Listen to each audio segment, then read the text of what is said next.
Teman-teman di sini sudah bersedia hadir untuk mengikuti, program Sigma untuk mata kuliah Komputer 2.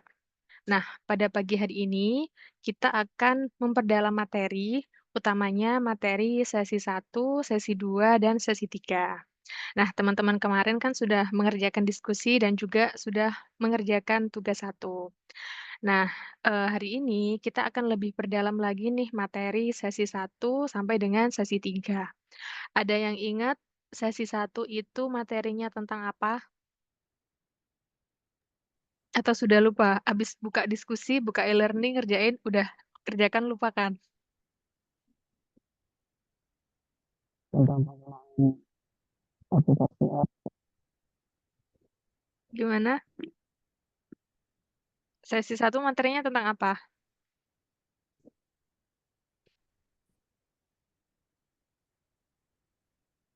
Gimana Pak Ahmad Nuryadin?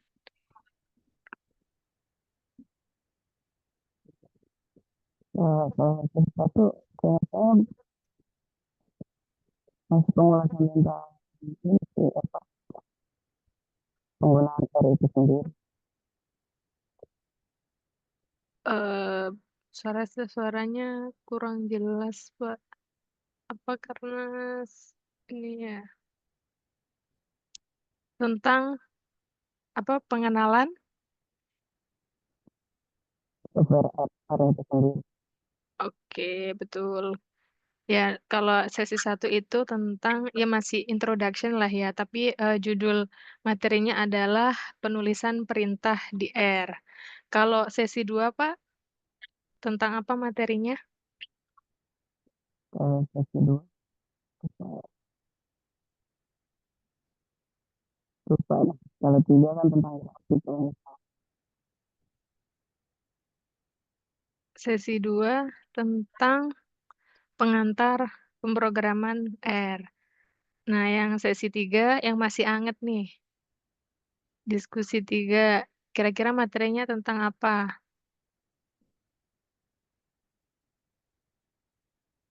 Oke, nggak apa-apa Mas Iqbal kalau sambil kerja. Yang sesi 3 tentang ada yang bisa bantu menjawab? Kan masih baru dipelajari nih, baru mengerjakan diskusi 3 yang kemarin diperpanjang sampai hari Jumat tanggal 17 kalau nggak salah. Kalau nggak bisa on mic boleh dijawab sambil chat gitu.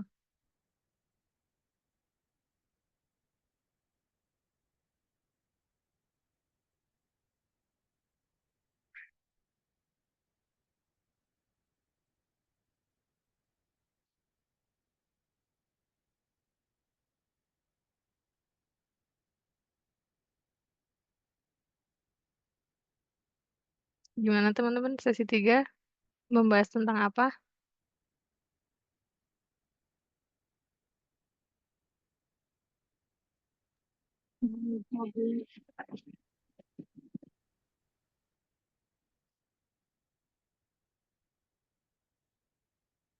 Apakah nggak ada yang ingat? Sesi 3 membahas tentang komputasi saintifik dan matriks. Nah, pada hari ini, mungkin kita akan lebih banyak hands on atau praktik menggunakan R, kalau misalkan tentang tapi tetap akan ada pendalaman materi. Nah, kalau pendalaman materi saja, mungkin teman-teman sudah bisa belajar mandiri ya. Namun tujuan dari Sigma ini adalah kita belajar lebih dalam lagi untuk mempersiapkan teman-teman agar bisa, lulus mata kuliah ini dengan nilai yang terbaik. Nah, jadi kalau misalkan sambil kerja boleh disimak, kalau misalkan lagi luang nih boleh dibuka laptopnya dan juga dibuka program R-nya. Nah, saya izin share screen. Pertama-tama saya, share materinya dulu, kemudian nanti kita sambil praktek pakai software R. Oke,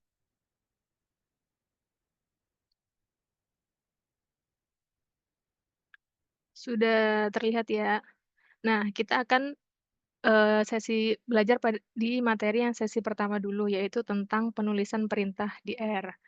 Nah, di sini, sebenarnya untuk materi sesi satu ini masih ringan ya, apalagi ini adalah mata kuliah komputer 2, yang mana mata kuliah ini adalah lanjutan dari komputer satu.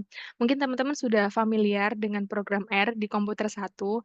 Nah, mata kuliah komputer 2 ini merupakan lanjutan dari mata kuliah komputer satu, sehingga, nggak ada lagi nih materi tentang cara menginstal R, cara cara mendownload-nya, install aplikasinya gimana. Nah, karena ini lanjutan, harapannya ketika, eee, sudah mengambil mata kuliah ini, teman-teman tuh setidaknya sudah familiar gitu dengan program R, setidaknya di laptopnya itu sudah punya software-nya, sudah punya aplikasinya. Nah, untuk sesi satu ini, kita akan belajar, tentang cara pembuatan fungsi sederhana. Jadi di sini akan kita bahas tentang pembuatan fungsi. Nah, untuk sesi satu ini ada 3 materi, namun mungkin kita akan lebih banyak membahas tentang yang kedua ini, yaitu tentang cara pembuatan fungsi sederhana dengan bahasa R. Nah, untuk yang ini mungkin bisa kita skip saja, mungkin ini hanya pengenalan gitu, bahwa sebenarnya di R itu punya fungsi bawaan. Fungsi bawaan itu apa? Fungsi yang kita itu nggak perlu buat sendiri dari awal, tapi kita bisa langsung memanggil fungsi-fungsi tersebut. Di sini ada beberapa package atau yang mana package-package tersebut berisi fungsi-fungsi yang bisa kita gunakan, lebih lanjut gitu. Jadi bisa kita langsung gunakan, kita panggil, kemudian, kita lakukan pengolahan gitu, tanpa kita membuat fungsinya dari awal. Nah, namun pada materi ini kita akan membuat fungsi manual gitu. Kenapa sih kok perlu membuat fungsi manual? Karena, eee biasanya itu ada beberapa fungsi bawaan yang belum mencukupi untuk kebutuhan komputasi yang secara spesifik gitu. Sehingga kita perlu memodifikasi fungsi tersebut atau kita perlu membuat fungsi-fungsinya sendiri. Oke, nah kita belajar tentang gimana sih caranya membuat fungsi. Yang pertama teman-teman harus pahami adalah bagaimana cara, eee penulisan struktur umumnya gitu ketika membuat fungsi. Jadi kalau misalkan ada satu perintah atau satu ekspresi, itu cara penulisannya nama fungsi, ini kurang dari sama dengan atau misalkan kalau misalkan di R ini kan sudah biasa bisa diganti sama dengan gitu. Kemudian function, buka kurung, argumen satu, argumen 2 itu maksudnya adalah input-nya. Kemudian bisa langsung dituliskan perintahnya atau sintaksnya mau ngapain. Kalau misalkan lebih dari 2 perintah, yang membedakan di sini adalah tanda kurung kurawalnya. Jadi karena ini banyak perintah, diapit oleh 2 kurung kurawal. Kalau di sini kan hanya cuma satu perintah ya, sehingga tidak perlu dituliskan kurung kurawalnya. Kalau misalkan ada lebih dari satu perintah, kita tuliskan kurung kurawalnya. Oke. Nah, ini ada contoh, kita langsung praktek saja menggunakan R.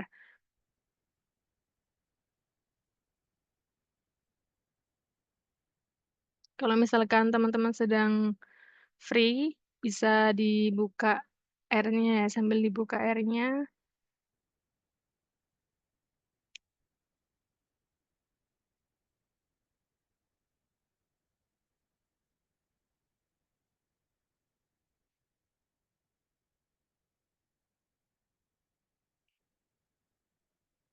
Oke, ini terlihat dua-duanya ya, terlihat PowerPoint dan juga R-nya ya? Atau hanya terlihat salah satunya?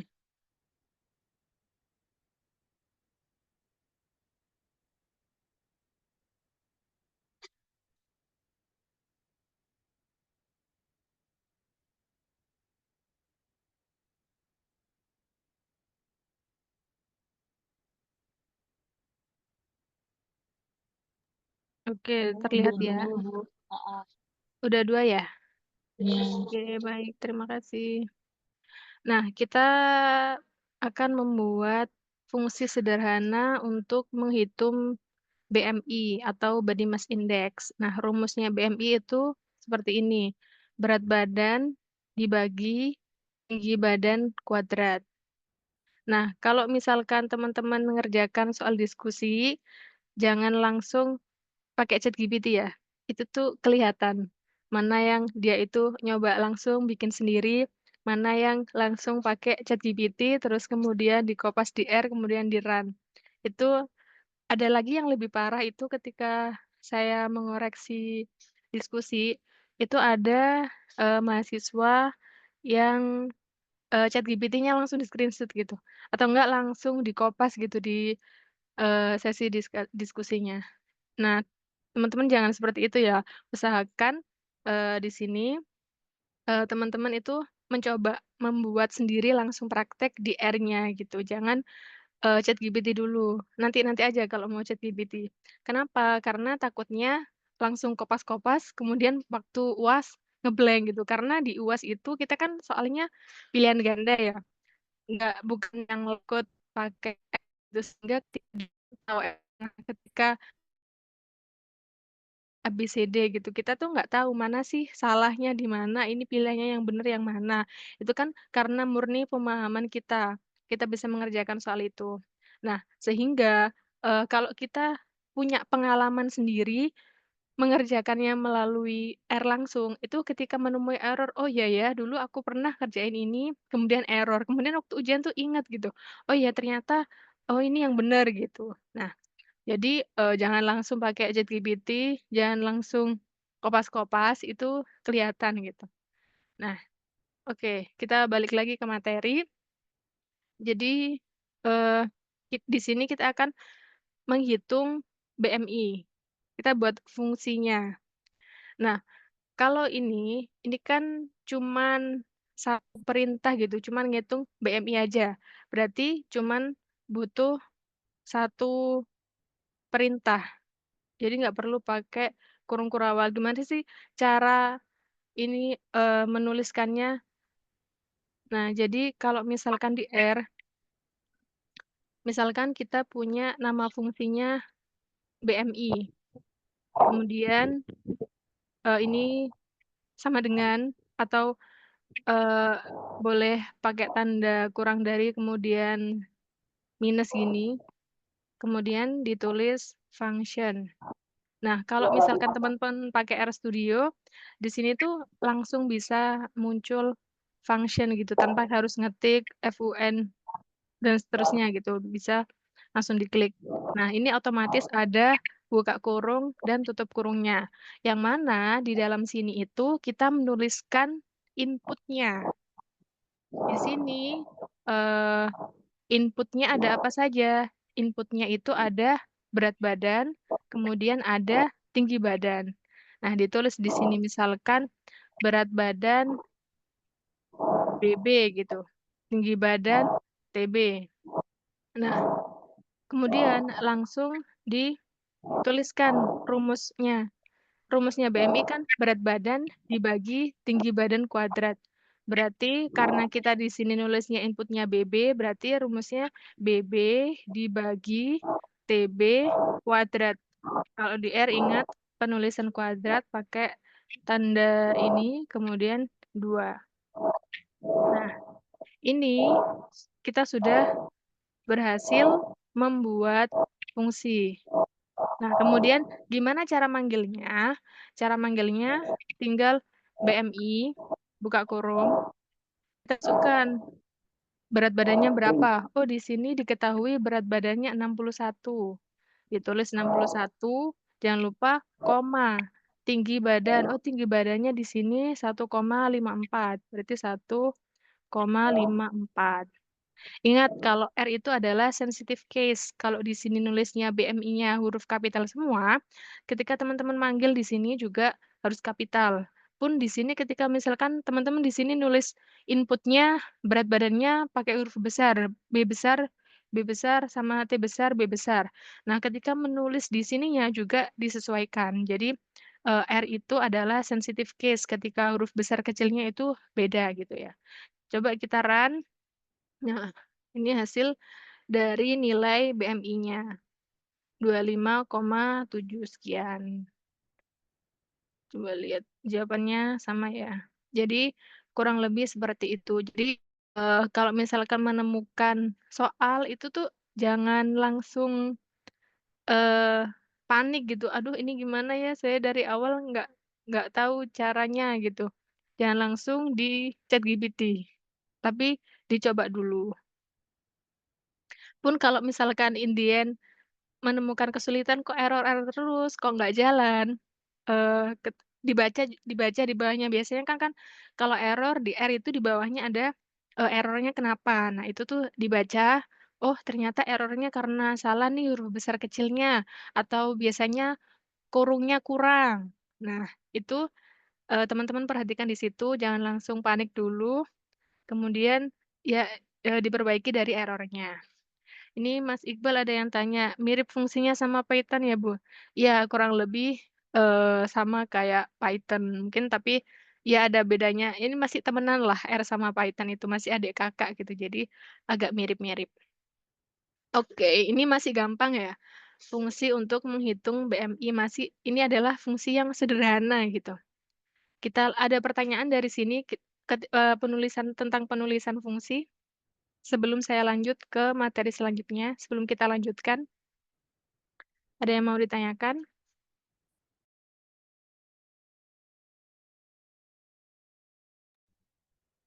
Permisi Bu, mau nanya. Saya mau nanya untuk aplikasi R ini aman nggak ya Bu? Kira-kira kalau laptopnya itu masih spesifikasinya itu Celeron. Celeron, masih aman sih, Mbak, insya Allah. Mmm, kalau misalkan mau download R, ini kelihatan nggak Google saya? Iya Bu, kelihatan. Kelihatan ya? Di websitenya R, kalau nggak salah ada kayak spesifikasinya, misal buat Mac, Windows, Windows berapa berapa, itu tuh ada R. Nah, ini ada Windows 10, 11, Mac, Ubuntu, Fedora. Kalau Celeron tuh berarti Windows berapa, Mbak? Windows 8? Punya saya 10, berapa ya? Yang udah agak terbaru sih Bu. Tapi memang kemarin nyoba R Studio, Mmm. lelet. Jadinya saya pakai R biasa. Oh gitu, oke. Iya, nggak masalah sih, Mbak, kalau pakai yang R biasa. Saya juga ada R biasa, cuman kayak lebih enak pakai R Studio, mungkin secara tampilan aja ya, tapi kalau secara perhitungan, itu nggak jauh beda antara R Studio sama yang R GUI yang kayak gini ya, Mbak, ya, kalau di laptopnya Mbak? Iya Bu, R GUI Mhm. biasa. Pakai R GUI biasa. Iya, nggak masalah kok, Mbak, sama aja, senyamannya, sebisanya. Oh ya Bu, terima kasih Bu. Oke, sama-sama. Ini ada yang tanya di chat, "Kenapa jika pakai R Studio harus di-upgrade terus ya, Bu?" Oh ya, eee, soalnya R itu, dia itu terus berkembang gitu, ada muncul 4 ini kalau nggak salah saya R Studionya berapa ya versinya? Kenapa upgrade-upgrade, karena R itu terus berkembang. Jadi misal sekarang 3.4 atau dia tuh, oh ini sekarang 4.1, mungkin 2 bulan, 3 bulan, 6 bulan kemudian ada lagi 4.4.2 gitu. Sebenarnya kalau teman-teman mau nggak upgrade juga nggak masalah, tapi terkadang ada package-package tertentu atau fungsi tertentu yang dia itu nggak bisa jalan kalau nggak di versi yang terbaru. Biasanya kayak muncul kayak ada, Dropbox apa gitu ketika buka R, need upgrade gitu. Nah itu kan ada pilihan misal, nggak harus sekarang upgrade-nya, itu juga nggak apa-apa. Tapi kalau misalkan udah mulai nggak bisa di-run, itu perlu di-upgrade.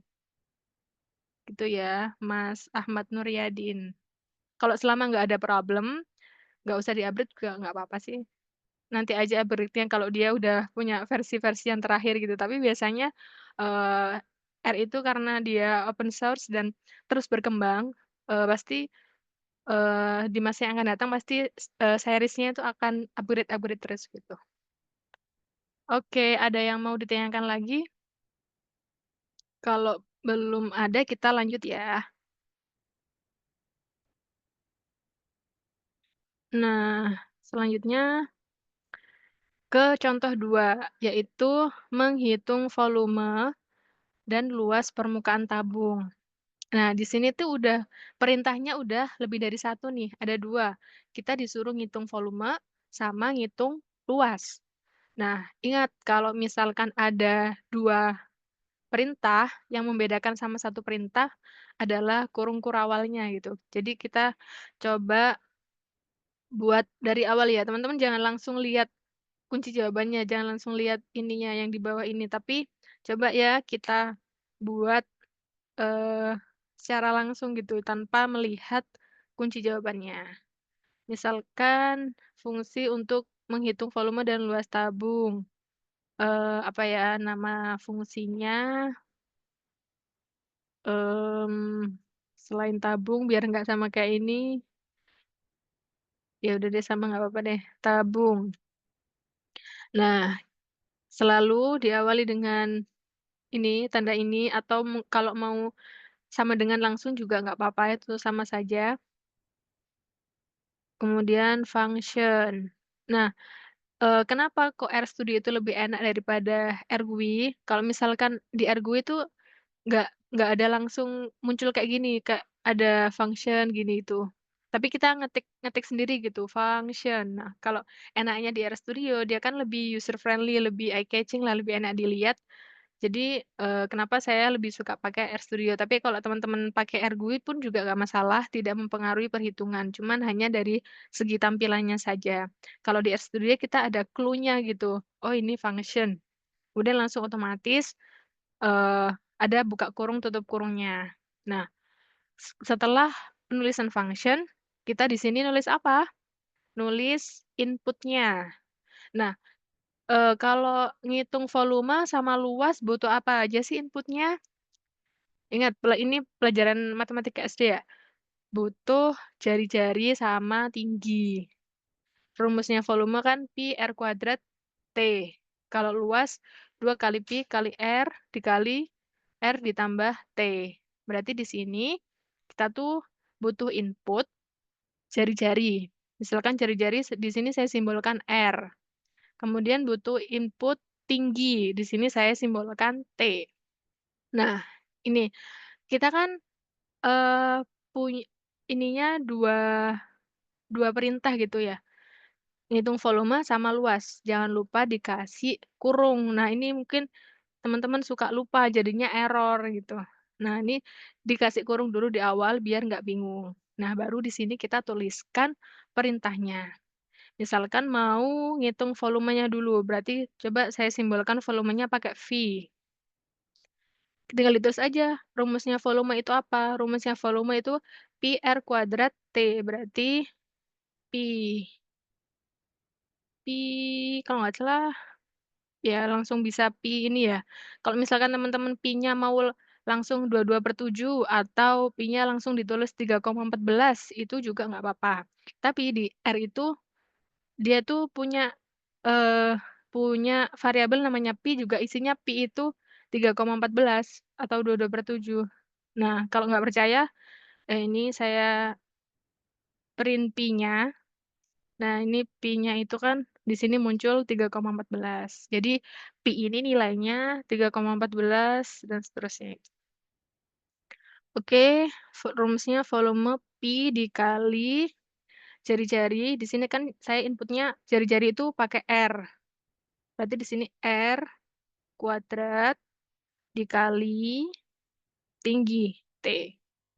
Kemudian kita tulis yang perintah kedua, yaitu mencari luas. Misalkan luas saya simbolkan L. Salah. L sama dengan luas rumusnya adalah 2 dikali pi dikali R dikali R plus T. Nah, udah jadi ini, jadi fungsi.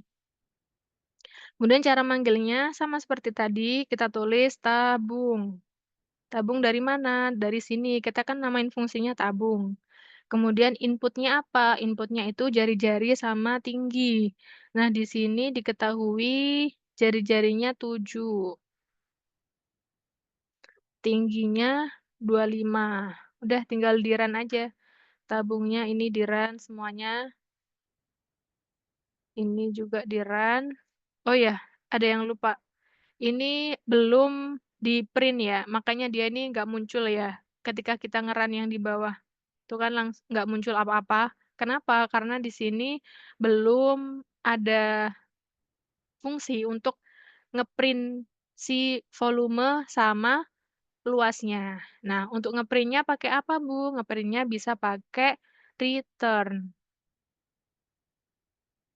Return C misal volume sama dengan V. Kemudian luas sama dengan L. Nah, coba kita run ulang ya, apakah dia muncul? Nah, itu muncul ya. Jadi volumenya ini, luasnya ini. Kenapa kok pakai C, Bu? Ini buat apa? Nah, ini kan ada 2 ya, ada volume sama ada luas. Jadi itu, untuk mengakomodir kedua ini gitu. Kalau misalkan cuman satu aja, nggak perlu ada C juga nggak apa-apa. Gitu ya, dari sini, ada pertanyaan, nggak ada Sages ya Bu PLT? Apa maksudnya Sages PLT?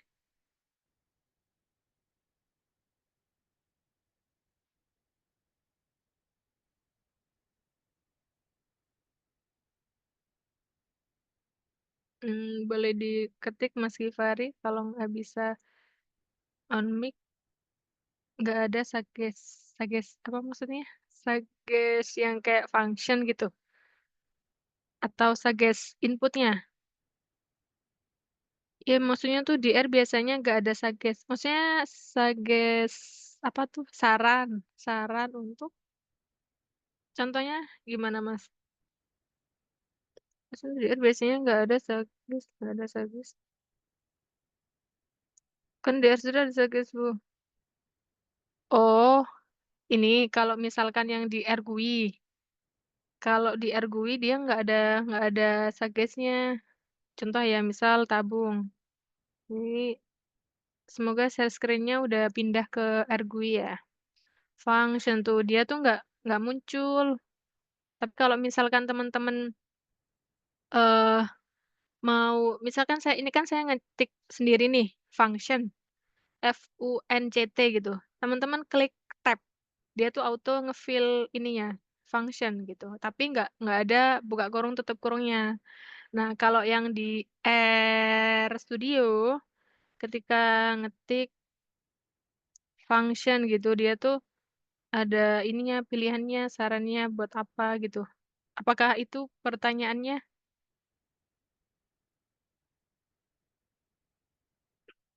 Oke, siap. Oke, ada yang mau ditanyakan lagi? Gampang ya? Apa lebih susah soal diskusinya daripada soal pendalaman? Jadi, kok gampang ya gitu. Terus diskusi kemarin ngerjainnya pakai ChatGPT langsung panik, "Aduh ini apa maksud soalnya?" Jangan-jangan teman-teman di sini tuh ketika ngerjain e-learning langsung buka soal, nggak baca materinya, nggak baca BMP-nya. Padahal di soal-soal diskusi itu, di BMP tuh sudah ada semuanya kalau misalkan teman-teman mau baca. Bu mau tanya Bu, Iya, Ibu misalkan kita tutup artikel, apakah fungsinya tersimpan ya Bu? misalkan kita buka lagi, apakah harus di-running lagi atau bagaimana ya, Bu? Terima kasih. Iya, sama-sama. Ini Mbak Mbak Mei Mbak Eme ya? Iya, Bu. Oke. Kalau misalkan teman-teman mau nyimpan, itu di ini ya, saya mau nyimpan yang fungsi yang tabung, biar nggak biar nggak campur-campur sama fungsi BMI, saya buat script yang baru. Saya buat di sini. Nah, ini saya save-nya Ctrl S, kayak biasa Ctrl S, kayak nyimpen di Word. Saya simpan di mana ya biar gampang. Ini saya simpan di luar. Ini misalkan saya kasih nama tabung. Nah, ini udah kesimpan. Kemudian cara manggilnya gimana? Cara manggilnya itu pakai source. Nah, ini enaknya di RStudio itu di sini tuh ada menu source di sini. Nah, dia tuh langsung bisa tahu tabung R itu letaknya di sini. Ada di drive C, di user, di sini, di sini, di sini.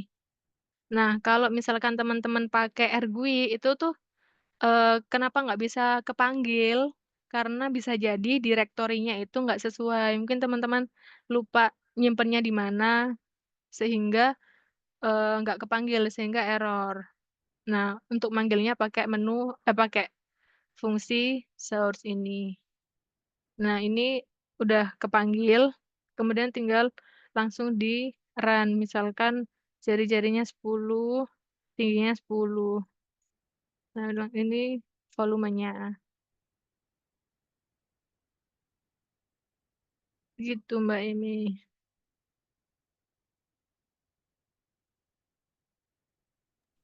Oke, Bu, terima kasih. Iya, sama-sama. Untuk teman-teman ada yang mau ditanyakan lagi? Kalau misalkan saya menjelaskannya terlalu cepat, boleh diinterupsi, Bu. Terlalu cepat, mohon diulangi, gitu. Boleh silahkan ya. Di sini kita belajar bersama. Bentar ya. Hmm,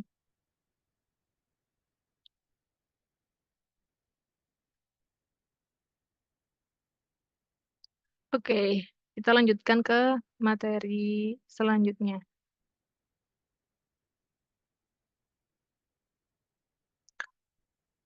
Oke, untuk penulisan fungsi ini ada yang mau ditanyakan?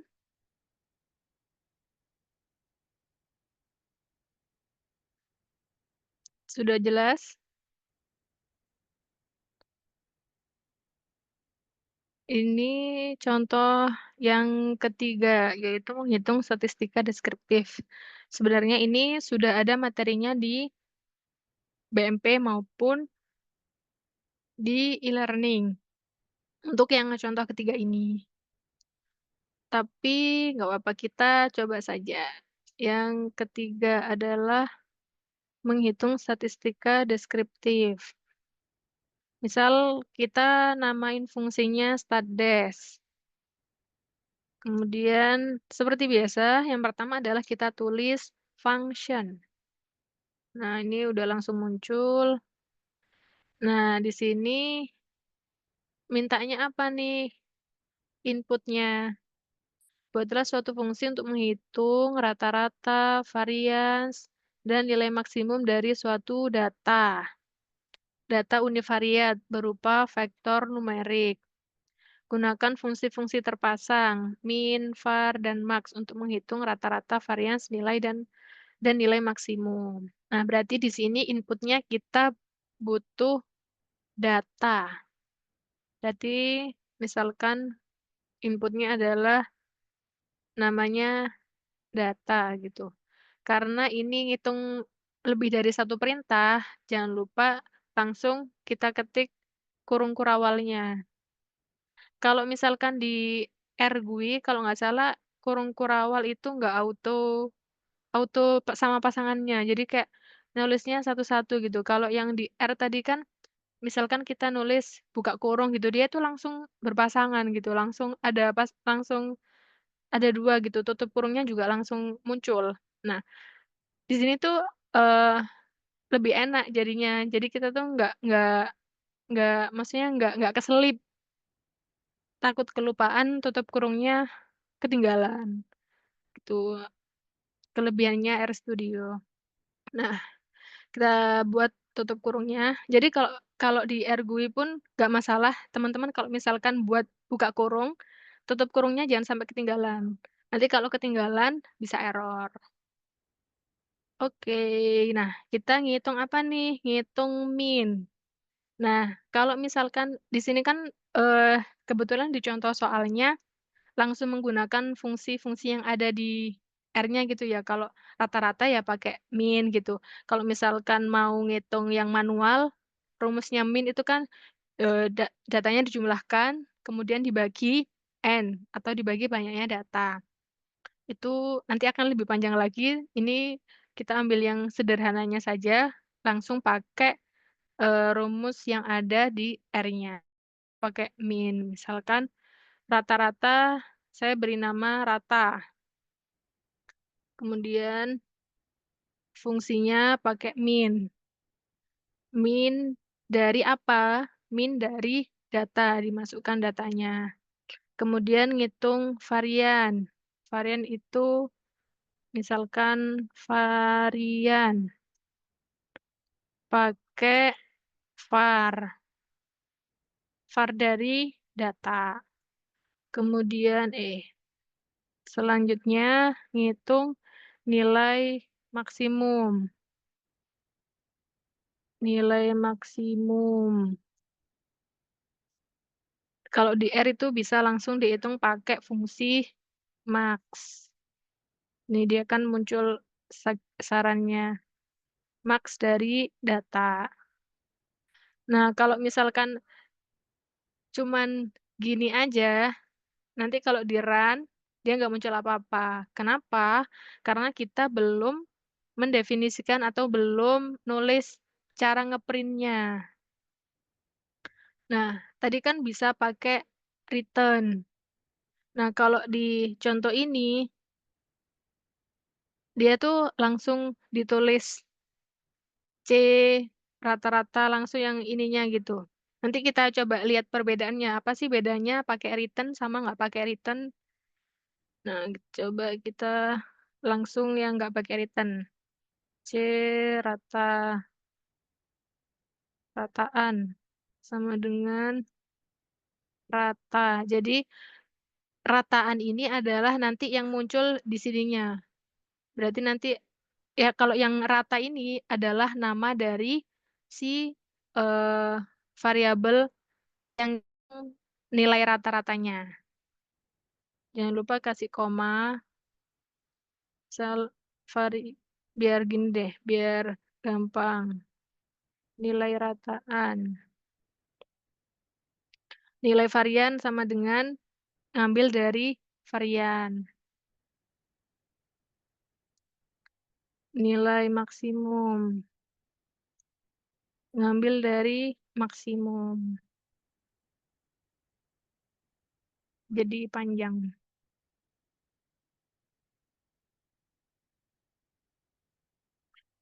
Kemudian dipanggil fungsinya. Oh iya, kita di sini harus punya datanya dulu ya. Misalkan datanya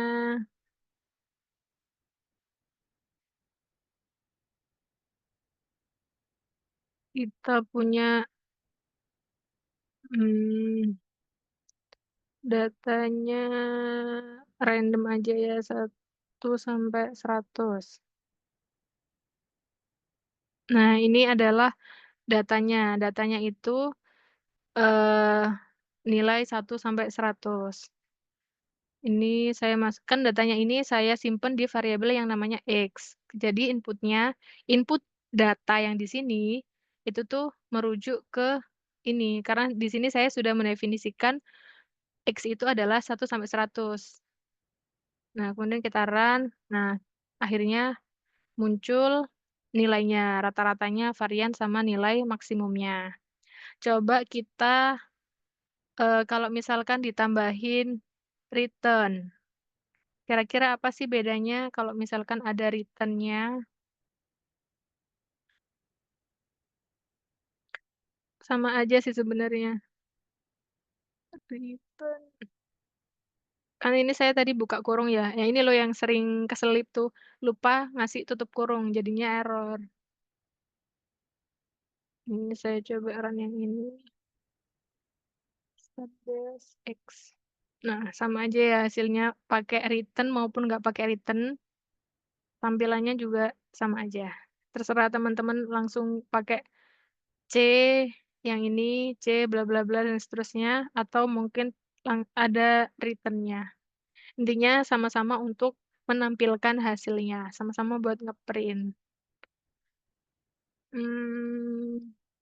Ada yang tanya di chat, "Bu, apakah ada perbedaan dalam penginputan perintah antar RGUI dengan RStudio?"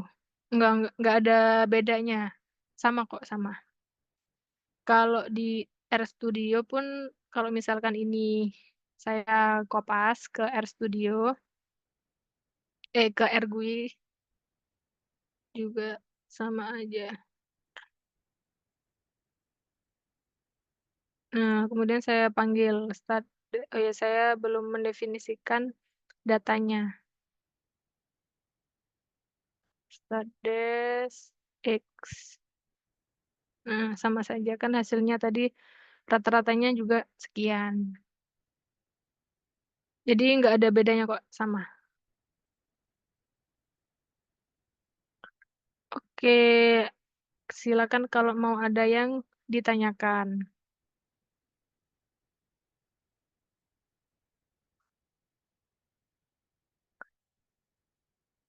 Nah, kalau nggak ada, kita lanjutkan. Kalau yang di contoh selanjutnya, itu bedanya hanya di data. Jadi, R itu punya data bawaan. Selain punya package atau fungsi-fungsi bawaan, di R itu juga ada data bawaan. Contohnya kalau di sini pakai data woman. Jadi dipanggil dulu datanya, data woman.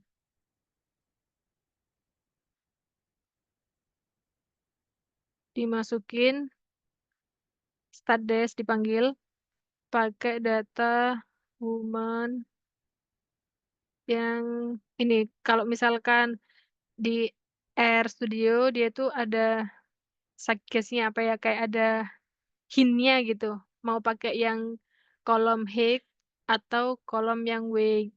Coba yang Hex ya, karena dicontoh kan udah pakai weight. Nah, ini nilai rata-rata dari ini. Kalau misalkan teman-teman kepo, woman Hex itu apa sih isinya? Nah, itu bisa di print. Kalau nggak salah itu bisa dilihat. Nah, ini datanya. Yang di bawah ini. Woman. Jadi isinya ini.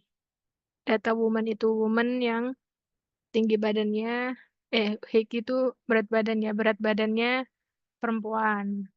Kalau misal mau ngitung yang stardust-nya weight atau berat badan, ini tinggal diganti weight, mana tinggal di run, muncul di bawahnya.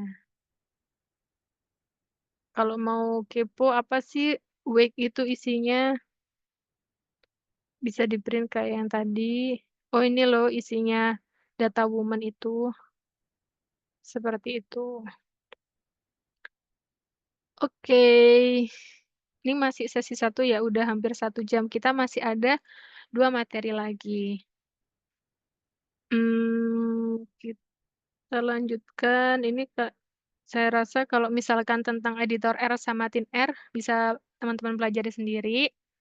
Kita lanjut ke ini.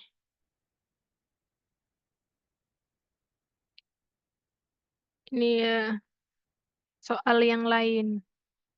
Semoga Word-nya kelihatan.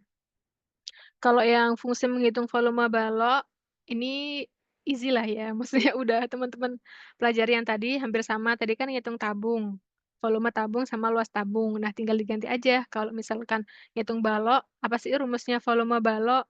Panjang kali lebar kali tinggi, berarti tinggal diganti di sininya, luasnya volumenya balok tuh apa.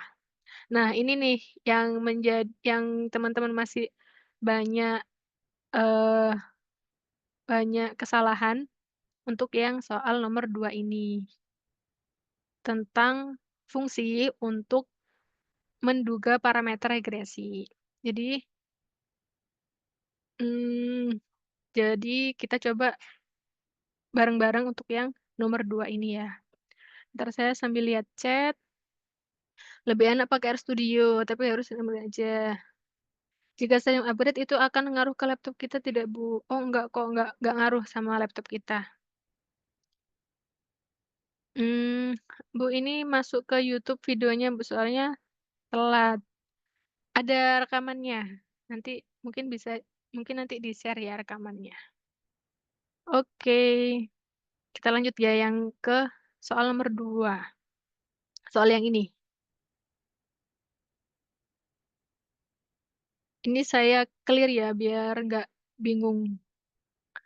Gimana cara nge-clear-nya? Teman-teman, kalau pakai RStudio, Ctrl L. Pun kalau misalkan di AirGUI juga sama, ini misalkan saya pengen hapus semuanya, juga sama pakai Ctrl L, L ya, buk kalau di RStudio kalau misalkan lupa, apa ya tadi yang menghapusnya, ini tuh ada icon sapu, ini tuh karena ini udah bersih makanya sapunya nggak nyala. Kalau misalkan oh ya sama-sama nggak nyala sih, tapi ini kalau diklik hilang gitu. Jadi sapu kan buat bersih-bersih ya, jadi buat ngebersihin itu, tampilannya output-output yang tadi itu. Oke, kita lanjut ke soal ini.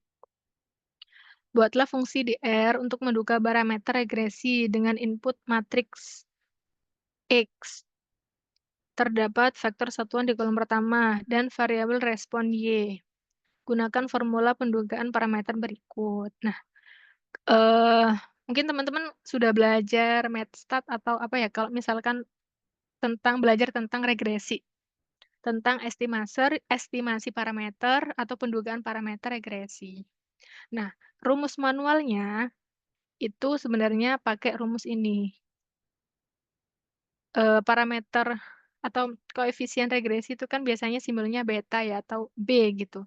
Di sini ini itu rumus untuk menghitung koefisien regresinya. Ngitung biasanya kalau, biar ada gambaran, bentar, mungkin teman-teman di sini udah lupa regresi itu yang kayak gimana, tapi semoga masih ingat ya. Nah, biasanya kan model regresi itu kan kayak Y sama dengan beta 0 ditambah beta 1 X. Ini kalau misalkan cuma satu variabel, kok jadi kecoret? Ctrl Z, ya intinya inilah. Jadi, di sini rumus yang ini itu untuk menghitung beta 0 sama beta 1-nya. Nah, di sini diminta kenapa kok ada vektor satuan di kolom pertama. Ini bentuknya X tuh kayak gimana sih? Nah, bentuknya X itu dia itu matriks, tapi kolom pertamanya itu isinya angka 1 semua. Satu satu satu satu, misal ada 4 data gitu. Nah, baru yang kolom kedua itu yang si data X-nya atau variabel, independennya. Misal saya punya variabel independennya 2 3 4 5. Nah, ini bentuk X-nya. Kemudian ada di sini variabel Y-nya. Y-nya itu cuman satu kolom.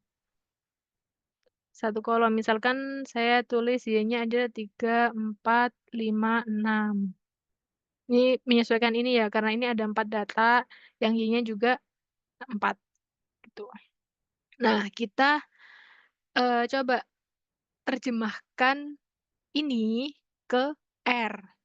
Jadi sebelum langsung ke R tuh harapannya teman-teman di sini paham logiknya dulu. Ini maksudnya apa ya soalnya itu jangan langsung ChatGPT, ya. Oke, nah pertama-tama kita buat fungsinya dulu nih. Fungsinya kan rumusnya ini. Misalkan saya tulis regresi. Saya namain regresi fungsinya itu. Function. Salah. Keklik. Function. Oke. Ini kenapa ada tutup kurungnya? Nah, di sini kita tuh inputnya butuh X sama Y. Saya tulis X, Y. Walaupun ini satu perintah, sebenarnya kalau misalkan mau ditulis langsung di sini, yang rumus B-nya itu bisa, tapi biar nggak bingung, saya buat kurung kurawalnya aja. Nah, nanti saya tulis perintahnya di bagian sini. Nah, kemudian kita tulis nih, rumus dari betanya. Rumus dari 9B. Nah, walaupun sebenarnya nyangkut ke materi matriks ya, karena inputnya adalah matriks. Jadi kita hitung, kan ini panjang ya, kalau misalkan mau teman-teman hitung satu per satu dulu juga nggak apa-apa, tapi di sini saya coba langsung aja ini saya buat geradakan jadi panjang gitu, ngitungnya X transpose X inverse kali X transpose Y, jadi langsung buat geradakan. Biar nggak bingung, kita buat satu per satu dulu. Kita hitung yang X transpose X. Ada yang ingat cara membuat X transpose di R itu pakai apa? Transpose dari matriks X pakai fungsi apa? Ada yang ingat? Ini kalau nggak salah ada di soal diskusi 3 ya. Kalau pokoknya yang tentang matriks-matriks gitulah. X transpose gimana? Apa aja? Kemarin kan sudah mengerjakan. Ada yang ingat untuk mentransposkan matriks pakai apa? Kayaknya ada yang open mic ya. Pak Saipul Iman.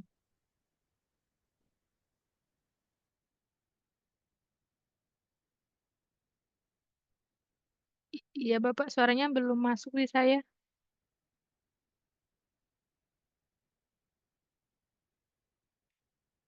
Atau mau di chat di kolom chat? Atau yang lain ada yang ingat untuk menghitung X transpose? X transpose tuh yang ini. Yang ini.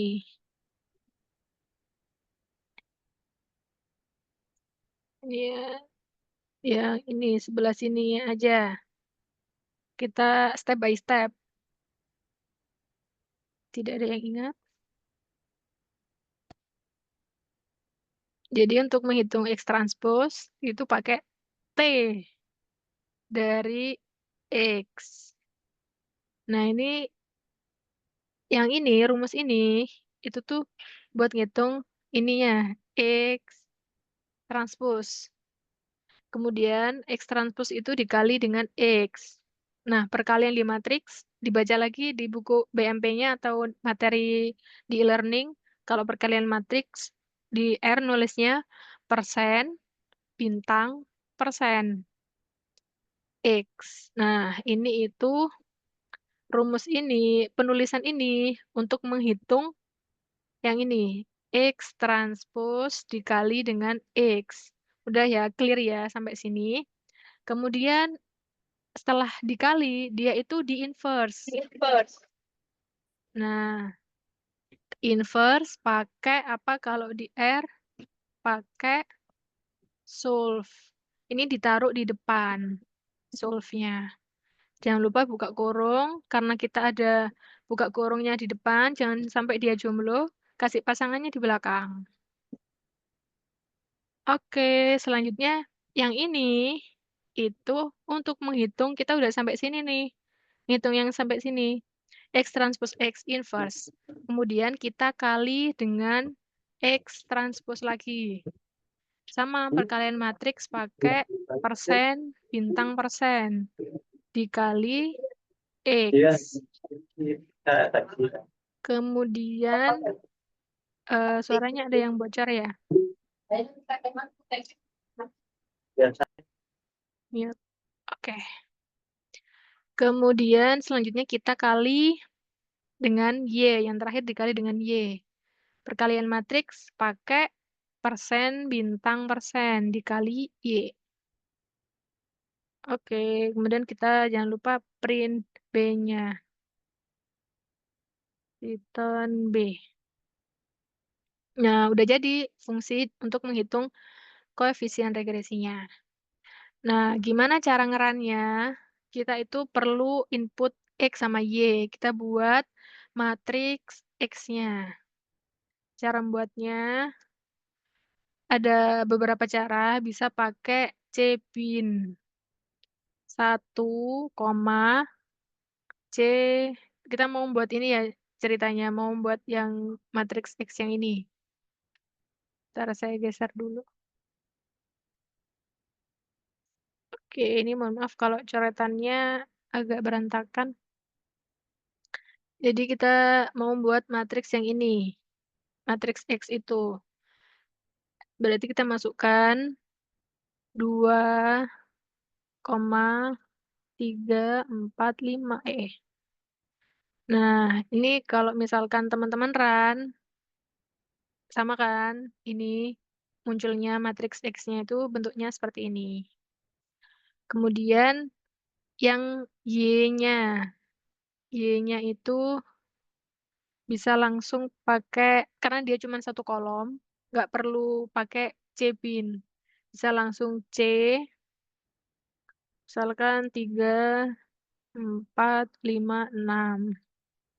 Kalau misalkan teman-teman run, nah ini Y-nya. Kemudian kita coba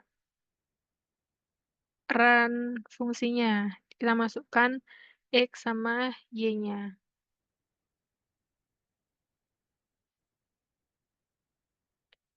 Ada error ya. Non-convertible arguments. Ini ada yang kurang tutup kurungnya nggak?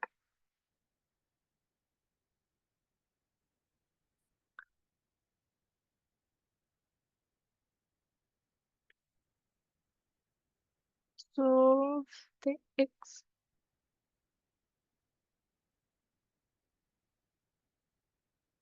Oh iya, ini ada yang kurang. Ini harusnya transpose ya, ini belum ditranspose. TX.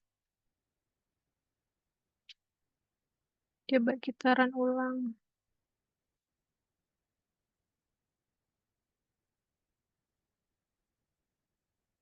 Nah, ini ketemu hasilnya regresinya. Jadi yang pertama ini satu yang awal ini adalah koefisien yang ini, yang beta 0, yang di sini beta 0. Yang kedua ini itu adalah beta satunya. Kebetulan ini nilainya sama ya, 1, 1, karena datanya kita ngawur gitu. Ini 2, 3, 4, 5, ini 3, 4, 5, 6. Nah, di R itu sebenarnya punya fungsi bawaan untuk menghitung nilai regresi, menggunakan LM. Tapi di LM ini, input X-nya itu nggak perlu ada vektor satuannya, nggak perlu ada 1, 1 di depannya, tapi data X-nya. Jadi, misalkan X-nya ini, saya ambil yang kolom langsung yang misalkan saya buat X-nya itu langsung 2, buat ngecek aja, 2, 3, 4, 5. Ini Y-nya.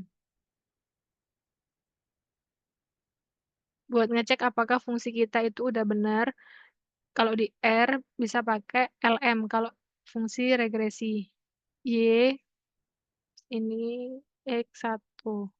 Nah, ini intercept-nya atau beta nolnya 1, kemudian beta satunya 1. Jadi sama seperti, eee, output yang tadi menggunakan perhitungan manual yang pakai rumus X transpose X inverse X transpose Y, hasilnya kan sama 1, 1. Kalau pakai fungsi bawaan dari R untuk menghitung regresi, itu nilainya juga sama 1, 1. Oke, dari sini ada yang mau ditanyakan? Atau semakin susah, jadi semakin bingung, semakin liar? Aman ya? Oke, kita lanjut ke sesi 2, ke pendalaman materi sesi 2. Nah, di sesi 2 ini akan lebih seru lagi ya, kita belajar looping, kita belajar muter-muter, pengulangan. Oke, ternyata nggak kerasa ya udah 1 jam, padahal materinya masih kurang 2 lagi.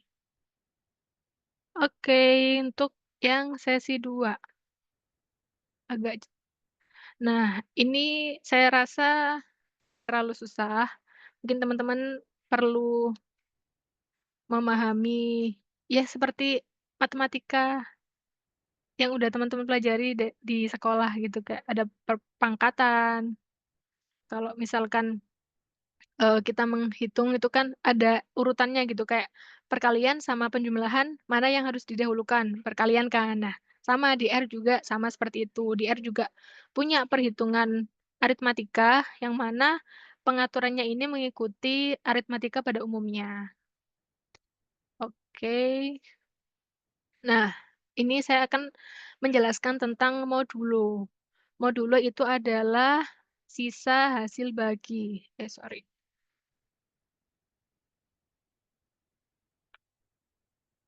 Ini, kalau di R, menulis modulo itu persen-persen. Ingat ya, kalau yang tadi kan perkalian matriks, persen, bintang, persen. Kalau ngitung modulo, persen-persen. Kalau ngitung operator pembagian integer, persen, garing, persen. Kayak agak mirip-mirip gitu ya. Jangan sampai ketukar-tukar gitu. Nah, apa sih modulo itu? Modulo itu adalah sisa hasil bagi. Misalkan, cara gampangnya, 5 dibagi 3. Kita belajar Parogapit ya, 5 bagi 3. 5 bagi 3, berapa? 1 ya. 1 kali 3, 2. Kok 1 kali 3, 2, sorry. 1 kali 3, 3. Ini kan kurangi 5, kurangi 3 sama dengan 2. Nah, 5 bagi 3 itu tuh sisa 2. Soalnya kan 2 bagi 3 udah nggak bisa lagi. Nah, modulo itu tuh yang ini, 2 ini. Kemudian ada yang namanya operator pembagian integer. Jadi kalau yang operator pembagian integer itu bagian bulatnya.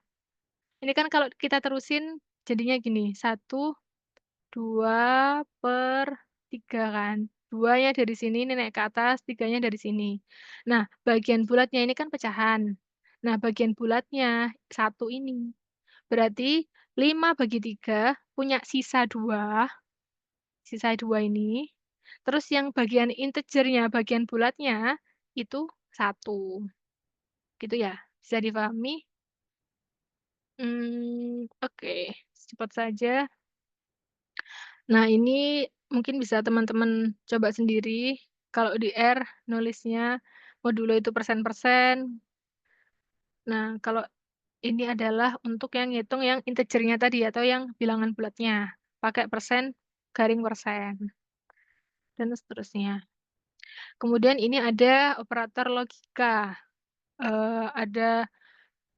Ada dan. Jadi kalau logika itu pasti true false atau benar salah. Di sini ada 3 operator, ada dan, atau, sama negasi. Nah, dibagi lagi, ada operator bentuk pendek sama operator bentuk panjang. Bedanya apa? Kalau pendek ya cuma 1 aja nih, jomblo dia tuh, nggak punya pasangan. Kalau panjang tuh double, ada dan, yang ini atau ya, atau gitu. Nah, itu kan kayak secara secara looks ya, tapi kalau secara definisi itu apa sih bedanya pendek sama panjang? Nah, kita lihat ke next slide. Ini bedanya operator bentuk pendek sama operator bentuk panjang. Kalau misalkan dia itu bentuk pendek, misalkan ini X, ini Y, ini X-nya itu true, true, false, false. Y-nya true, false, true, false. X dan Y, dia akan ngitung satu per satu gitu, kayak true sama true, true dan true, hasilnya true. True dan false, hasilnya false. False dan true, hasilnya false. False dan false, hasilnya false.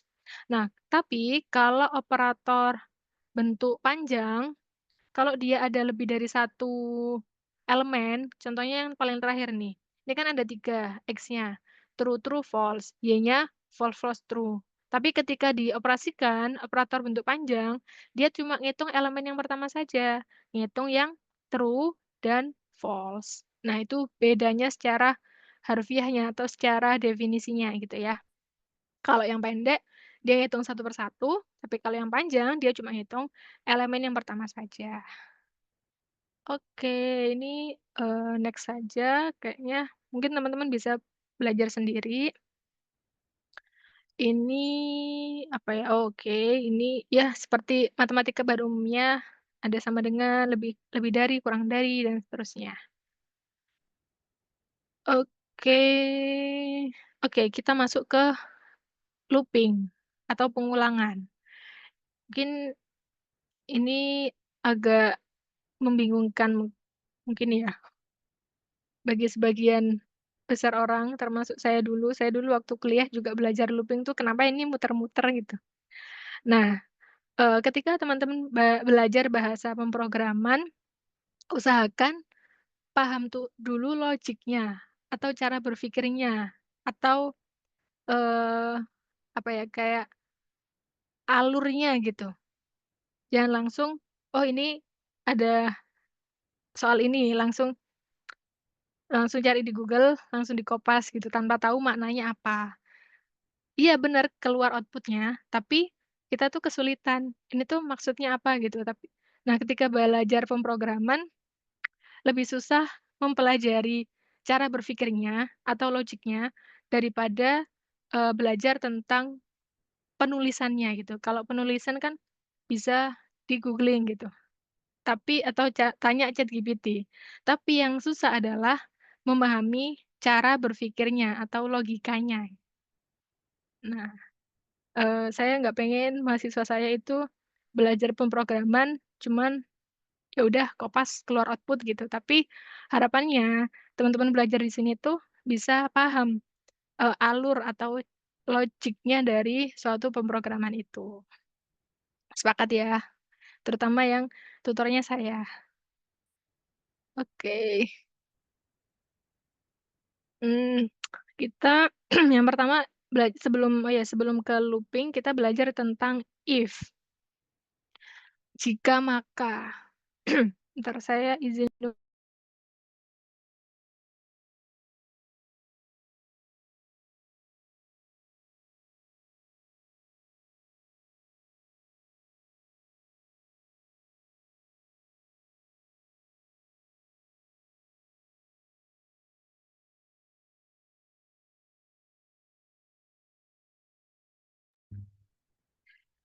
Nah, ini sama seperti kalau kita buat fungsi, ada untuk nulis yang kayak satu perintah, ada juga yang untuk kalau lebih dari satu perintah. Kalau misalkan satu perintah, ya langsung if, kondisinya apa, kemudian perintahnya. Kalau lebih dari satu yang membedakan di sini pakai kurung kurawalnya. Jadi, "Kok ini ada katanya ada satu Bu, kok ini ada 2, ini perintah satu, ini perintah 2." Jadi maksudnya adalah, perintah yang ini adalah ketika kondisinya itu benar. Yang ini ketika kondisinya salah. Jadi ini tetap kayak satu perintah gitu. Nah, kalau yang lebih dari satu perintah, ini kan ada kurung kerawal. Nah, ketika kondisinya dia itu benar, dia itu akan menjalankan perintah ini, sampai perintah ke N.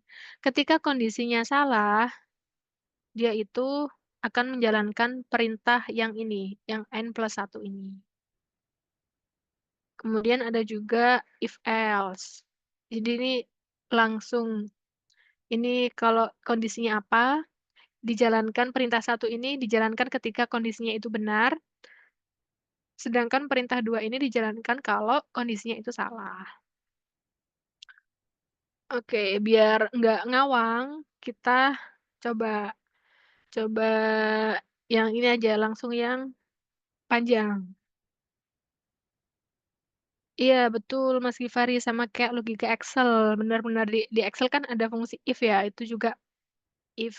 Kalau if-nya bertingkat, ada banyak berarti if, terus buka kurung, apa, if lagi gitu. Nah, di R juga bisa seperti itu, tapi akan lebih, penulisannya mungkin agak berbeda gitu, tapi secara logiknya, ya logikanya sama kayak Excel. Oke, saya ganti ke R. Kok jadi stop share?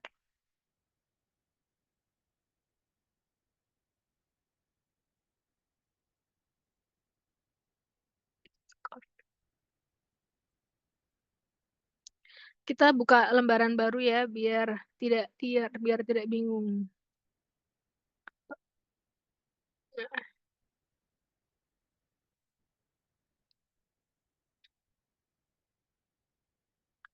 Nah, ini kita coba praktek untuk membuat fungsi menentukan median. Nah, sebelum masuk ke R, kita harus paham dulu nih logiknya nyari median itu gimana. Ada yang ingat rumusnya median itu apa? Gimana cari median kalau manual sebelum ke R? Ini bisa dicoret nggak ya? Ini nggak bisa dicoret-coret. Iya, nilai tengah pokoknya, iya. Betul, median nilai tengah. Ini saya nggak bisa coret-coret. Gimana ya biar bisa coret-coret?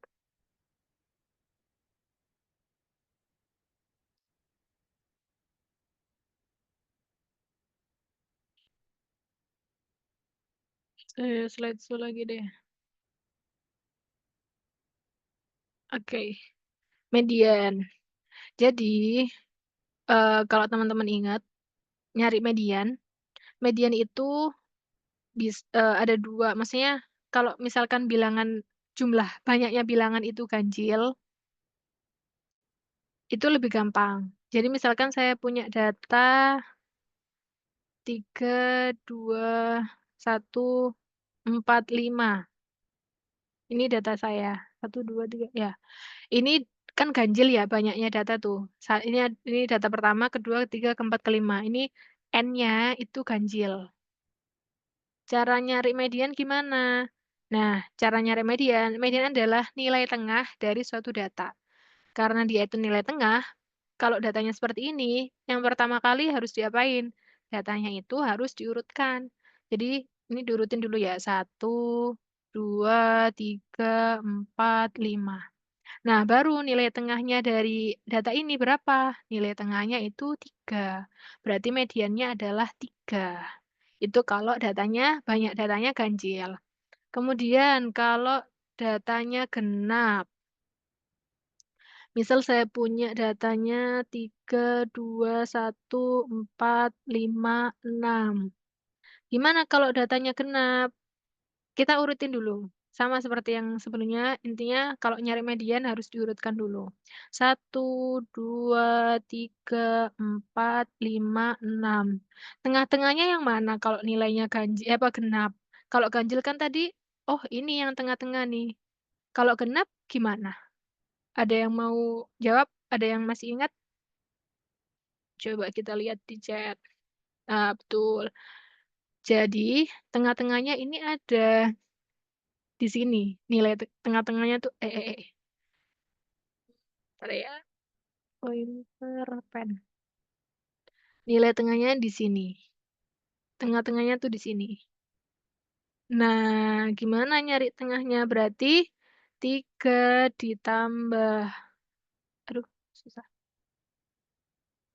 3 ditambah 4 dibagi 2. 3 ditambah 4 dibagi 2. 3 tambah 4 berapa? 7.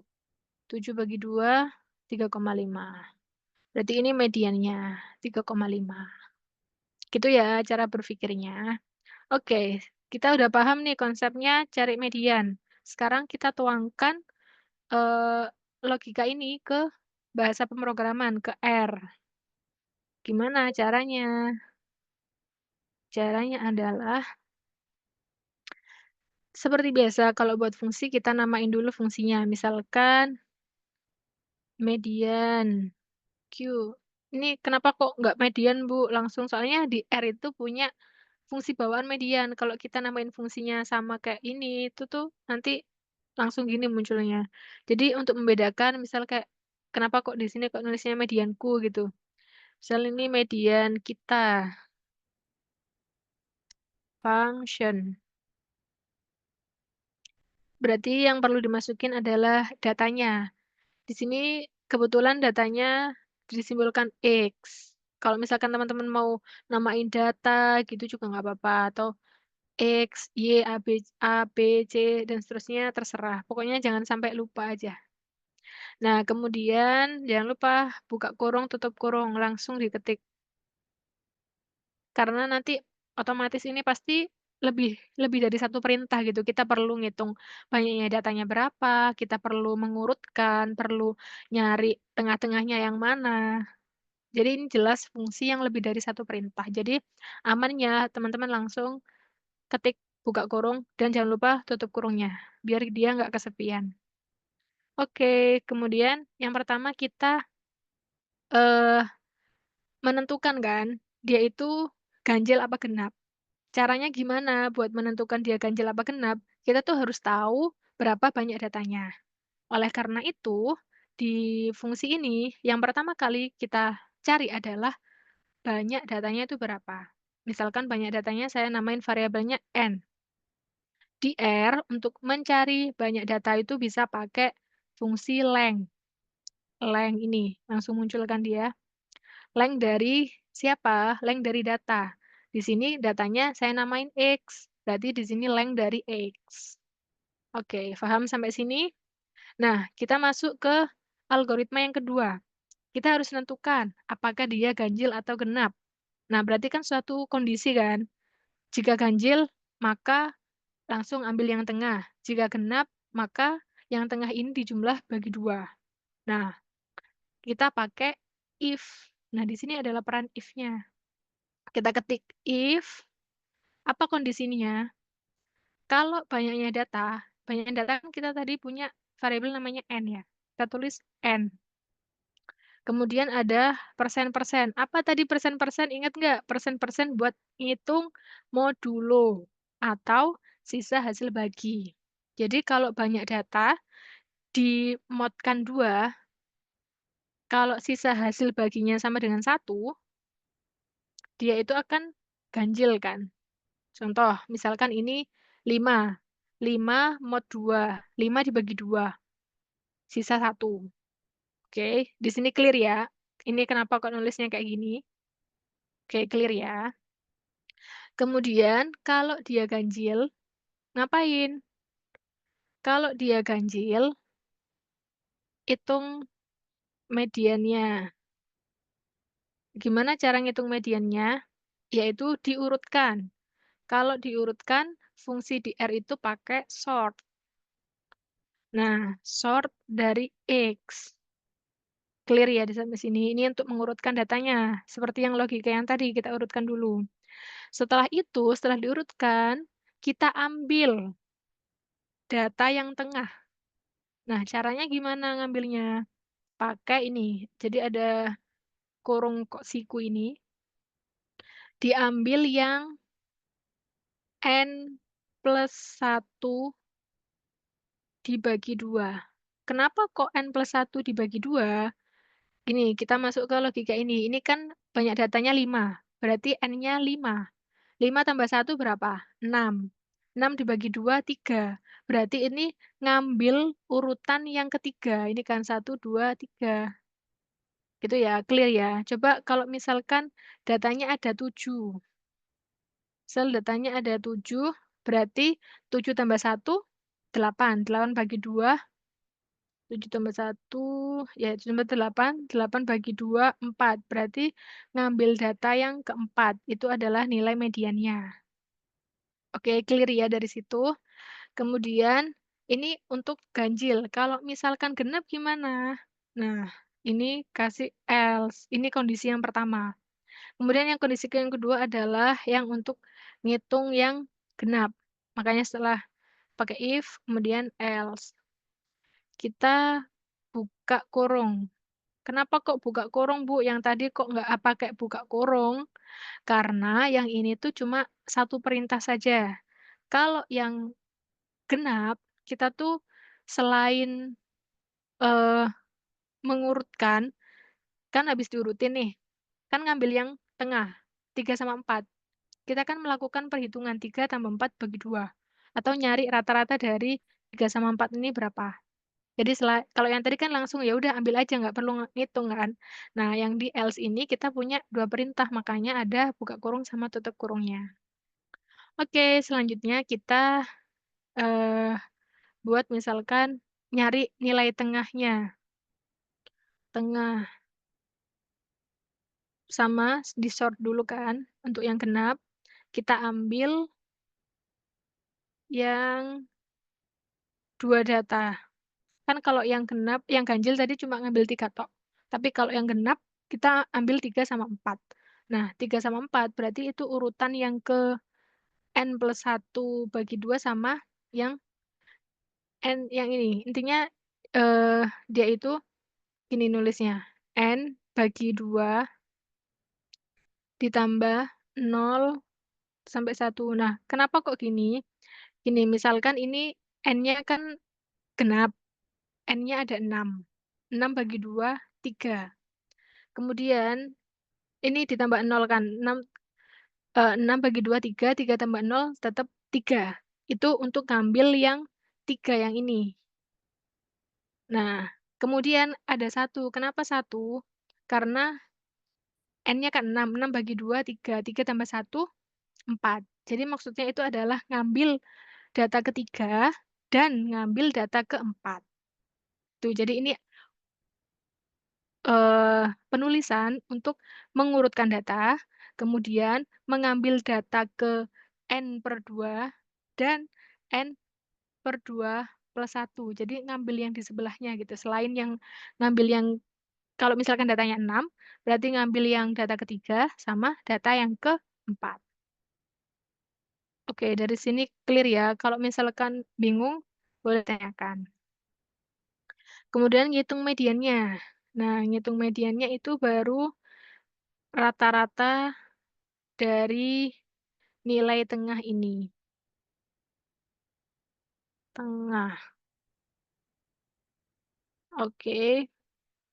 Terus sebelum diakhiri, kita print dulu. Return mediannya. Oke, kita coba ya. Misalkan datanya kita samain aja, yang ganjil pakai 3, 2, 1, 4, 5. Ini data ganjil. Data genap.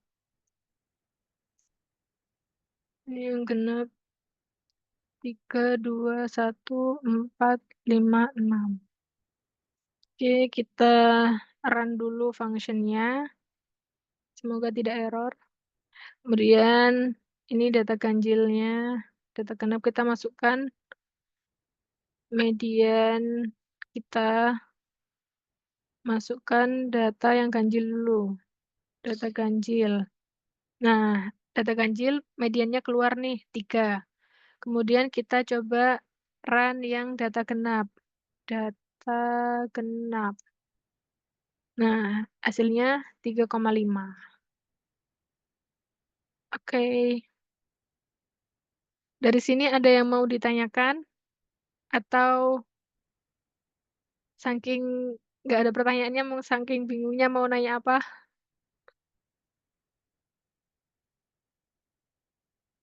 Paham ya? Oke, sip, mantap.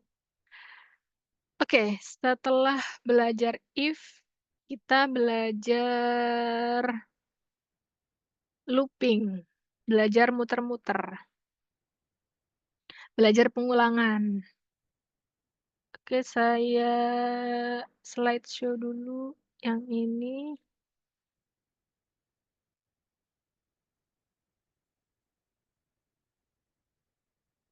Jadi kalau di R nggak di R aja sih, kalau di Python pun juga ada for, while, repeat, ada looping gitu.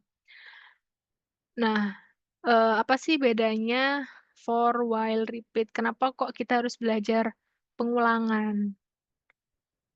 Jadi kalau misalkan di statistik biasanya buat iterasi. Ya kalau buat analisis numerik tuh biasanya kan ada iterasi ke-1, ke-2, dan seterusnya. Nah, kita belajar logiknya dulu nih sebelum kayak nulisnya for tuh gini. Nah, kita belajar algoritmanya dulu. Jadi, seperti namanya for, for itu untuk melakukan looping sembari mengevaluasi setiap elemen suatu sekuen. Proses pengulangan ini akan berhenti ketika elemen itu selesai dievaluasi. Maksudnya gimana sih, Bu? Kok muter-muter? Jadi ini misalkan, eee, ini diagram alirnya ya. Jadi kalau setiap item masuk dalam looping satu-satu gitu, eee, kalau dia itu itemnya belum tercapai, dia itu akan terus mengiterasi, terus melakukan pengulangan itu, pengulangan for-nya itu apa. Kalau udah sampai yang bilangan yang terakhir, dia akan berhenti. Kalau item yang terakhir tercapai, ya, dia itu akan stop gitu, berhenti. Nah, ini contohnya kalau di R, misalkan for I in 1 sampai 10, print I. Ini munculnya apa? Ada yang bisa nebak munculnya apa? Ini kan udah ada clue-nya ya, membuat for loop untuk mencetak angka dari 1 sampai 10. Jadi, dia itu angka ya betul, angka 1 sampai 10. Jadi, for I 1 sampai 10. Dia akan berhenti ketika angkanya udah ke-print 10 angka ini. Jadi nanti dia nge-print 1, 2, dan seterusnya sampai angka 10, gitu. Ini di antara looping yang repeat sama while, for itu yang paling mudah untuk difahami. Yang while juga mudah kok, cuman agak bingung, nggak agak bingung sih, sama-sama. Yang while, eee, kalau for tadi itu dia akan berhenti ketika item yang terakhir itu tercapai. Kalau while itu cara kerjanya itu berdasarkan evaluasi kondisi. Jadi, while itu akan dieksekusi kalau kondisinya itu terpenuhi. Kalau dia tidak terpenuhi, dia akan stop. Kalau terpenuhi, ya dia akan, ngulang terus apa yang diperintahkan. Nah, contohnya seperti ini. Ini cara nulisnya. Nah, ini contohnya. Sama sebenarnya ini, perintah untuk menulis mencetak angka 1 sampai 10, cuman pakai while. Ini sengaja saya buat sama biar tahu bedanya, oh kalau pakai for gini loh, kalau pakai while gini ya, kalau pakai repeat gini caranya. Nah, kalau di kalau di while oke, kalau di while kita tuh perlu inisiasi awal. Nah, For juga sebenarnya sama, inisiasi awalnya itu cuman masuk di dalam for-nya. Kalau yang di for kan inisiasi awalnya satu ini. Nah, kalau di while, dia itu nggak masuk di fungsi while-nya, tapi ada di luar. Kita definisikan dulu, I-nya itu satu. While kalau bahasa Inggris artinya di Indonesia kan ketika ya. Ketika I ini kurang dari sama dengan 0, maka print I. Nah, setelah di-print I, diupdate I-nya, diupdate I. Update-nya gimana? Berarti I sama dengan I plus 1. Contoh, pengulangan yang pertama, inisiasi awal. Ini kan misal satunya ini masuk ke sini. 1 itu apakah kurang dari sama dengan 0? Iya. Berarti print I, di-print-lah sama R1 gitu. Kemudian dilakukan update, I-nya 1, kan. Nah, di I yang selanjutnya, berarti ini 1 ditambah 1. Kok jelek ya nulisnya. Semoga terbaca ini jumlah. Ini 1 ditambah 1. Ini untuk I yang kedua gitu. Berarti I yang kedua itu pengulangan kedua isinya 2. Dia itu nge-looping lagi masuk ke sini. Kan sebelumnya I-nya 1 diupdate gitu ya. Jadi I-nya 2. 2 itu apakah kurang dari sama dengan 10? Iya, kurang dari sama dengan 10. Berarti di-print I-nya. I 2. Nah, setelah itu diupdate untuk ke looping yang ketiga. Berarti yang ini diganti kan? I-nya kan 2, bukan 1 lagi. Tapi ganti 2 ditambah 1 sama dengan 3. 3 ini dievaluasi lagi nih sama while. Apakah 3 kurang dari sama dengan 10? Iya. Print I-nya, berarti I-nya adalah 3. Kemudian diupdate lagi nih, 3 ditambah 1 sama dengan 4. Begitu seterusnya. Ceritanya udah sampai 10 kali pengulangan ya. Misalkan I-nya itu 10, udah nyampe update yang ke-10. 10 apakah kurang dari sama dengan 10? Enggak, dia akan berhenti di angka yang ke-10, di angka yang mencetak yang ke-10. Sorry, apakah 10 itu kurang dari sama dengan 10? Iya, berarti kan print 10. Ini di-print 10-nya. Nah, kemudian di update yang ke-11, apakah 11 kurang dari sama dengan 10? Enggak. Nah, kalau dia tidak memenuhi kondisi itu, dia akan nggak nyetak angka itu, berarti angka 11 nggak dicetak. Dia akan stop di angka 10. Oke, semoga bisa difahami. Kalau misalkan ada yang mau ditanyakan, silahkan ditanyakan. Selanjutnya kita belajar tentang repeat. Repeat. Nah, eh, tadi kita belajar while, sekarang kita belajar repeat. Repeat, cara kerjanya itu akan berhenti melakukan suatu perintah ketika kondisinya terpenuhi. Jadi kayak kebalikannya dari while tadi ya, kalau while itu kalau nggak terpenuhi, kalau kondisinya, tidak sesuai dengan ini, dia berhenti. Tapi kalau repeat akan berhenti kalau kondisinya itu telah terpenuhi. Kalau secara kata-kata mungkin agak membingungkan gitu ya, tapi kita coba telaah ke contohnya gitu biar nggak bingung. Pada repeat, kita itu perlu mengatur kondisinya, agar perintah itu berhenti dieksekusi. Kalau misalkan nggak kita definisikan kapan dia berhentinya, dia akan nge-run terus gitu, nggak berhenti-berhenti. Nah, nanti kita coba deh kita coba di R, kapan sih while nggak berhenti, muncul-muncul terus, kapan juga di R juga nggak berhenti, muncul terus, nge-run terus gitu ya, melakukan pengulangan. Nah, nanti kita praktekkan. Oke, kita belajar tentang logiknya dulu. Jadi ketika repeat ini, dia itu, eee, dieksekusikan perintahnya. Apakah, kondisi ketika dia berhenti itu terpenuhi? Kalau nggak terpenuhi kondisi berhentinya, dia akan ngulang terus, balik lagi balik lagi.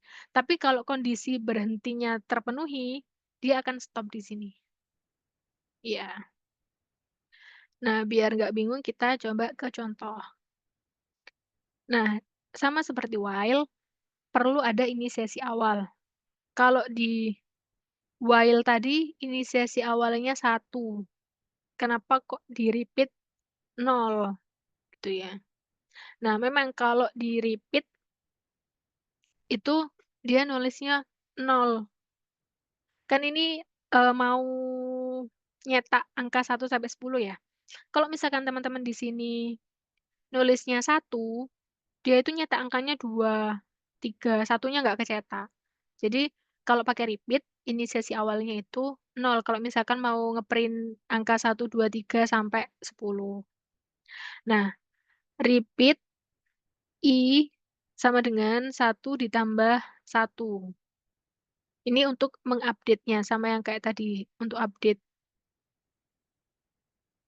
Nah, jika I-nya lebih dari 10, ini adalah kondisi yang harus dipenuhi untuk berhenti. Jadi, bedanya while sama repeat, di sini tuh kita perlu mendefinisikan kapan sih pengulangan itu akan berhenti. Nah, di sini kalau I-nya itu lebih dari 10, dia itu, eee, harus berhenti gitu, kondisi yang harus dipenuhi untuk berhenti. Makanya ini ada break. Kalau I-nya masih dia tuh contoh, pengulangan yang pertama, I-nya kan 0, masuk sini. Ini 0 kan, 0 ditambah 1, berarti I yang pertama 1.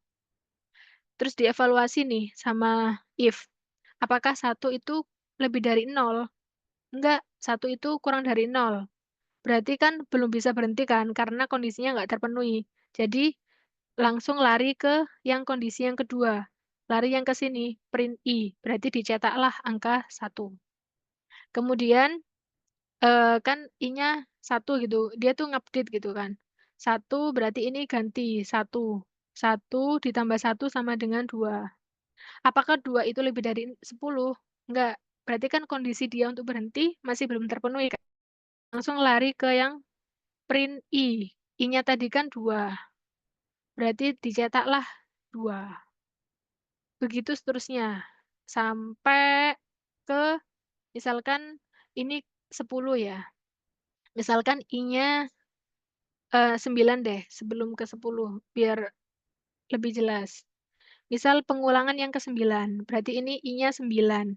9 ditambah 1 sama dengan 10. Apakah 10 itu lebih dari 10? 10 itu nggak lebih dari 10, sama kan? Di sini kan pakai lebih dari, bukan lebih dari sama dengan. Jadi dia belum bisa berhenti. Jadi tetap print I, print yang ke-10. Nah, kemudian setelah 10, ini kan berarti diupdate. Ini 10, 10 ditambah 1 sama dengan 11. Apakah 11 lebih dari 10? Iya, lebih dari 10, berarti dia akan jadi berhenti di situ. Dia akan berhenti mencetak di angka yang ke-10. Jadi nanti hasilnya adalah angka 1 sampai 10. Mmm, mhm. Ada yang bertanya, "Bu, jika penggunaan while tanda sama dengan lupa dimasukkan setelah" apa ya? Jika penggunaan while tanda sama dengan lupa dimasukkan setelah kurang dari apakah berpengaruh? Dan sebaliknya, jika pada repeat tanda kurang dari ditambah sama dengan bagaimana? Oke, kita coba praktek aja ya untuk menjawab pertanyaan itu. Oke, insya Allah setelah repeat selesai ya, karena waktunya udah mau jam 11. Oke, kita buka lembaran baru ya, biar tidak bingung. Ini saya clear. Oke, kita praktek yang for dulu, yang paling mudah. Kita samain aja ya, for while repeat-nya untuk mencetak angka 1 sampai 10. Kita tulis for buka kurung, I in 1 sampai 10. Jangan lupa buka kurung, walaupun dia sebenarnya cuman 1 perintah. Kalau misalkan cuman 1 perintah sebenarnya ditulis di sampingnya juga nggak apa-apa, nggak perlu pakai buka kurung, tutup kurung. Tapi ini biar, eee, mudah dimengerti saja bahwa sebagai tanda yang di tengah itu adalah perintahnya itu dia ngapain for-nya. Oke, print I. Ini paling gampang ya, tuh muncul ya, for. Sekarang kita praktek yang while.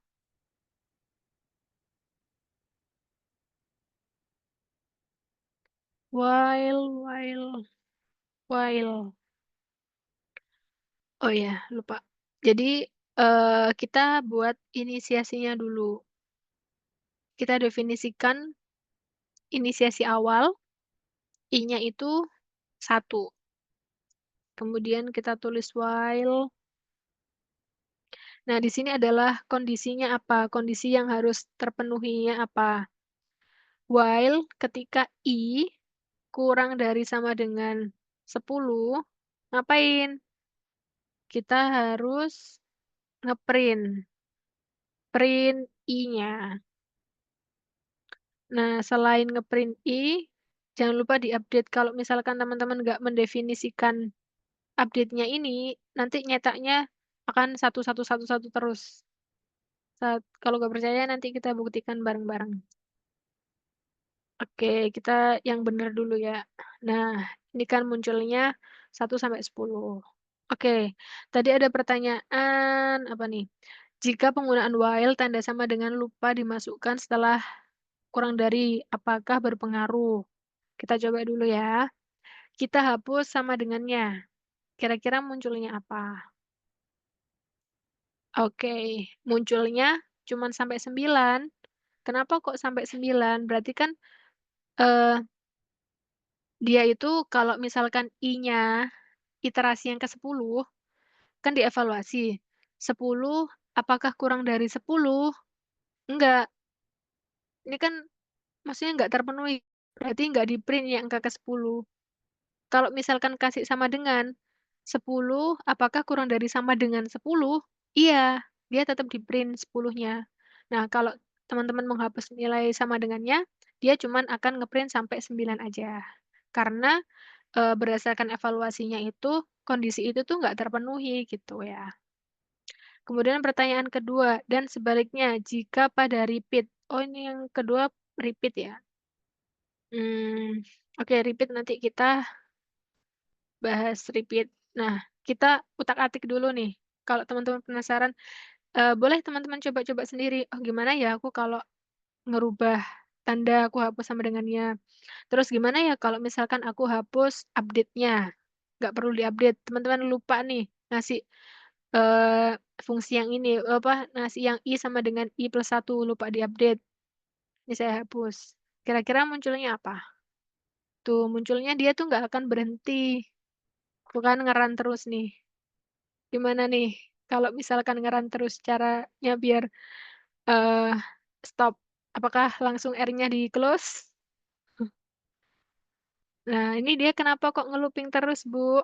Karena ketika dievaluasi, dia kan nge-print 1 tuh. 1 itu kurang dari sama dengan 10. Jadi dievaluasi terus, oh masih kurang dari 10, kurang dari sama dengan 10. Jadi di-print print print print print terus sampai laptopnya mati. Enggak. Jadi ini cara nyetopnya itu, di sini tuh ada icon stop, kalau di RStudio. Kalau di AirGUI, saya lupa ya cara nyetopnya gimana. Saya coba saya coba yang pakai AirGUI ya, gimana cara nyetopnya.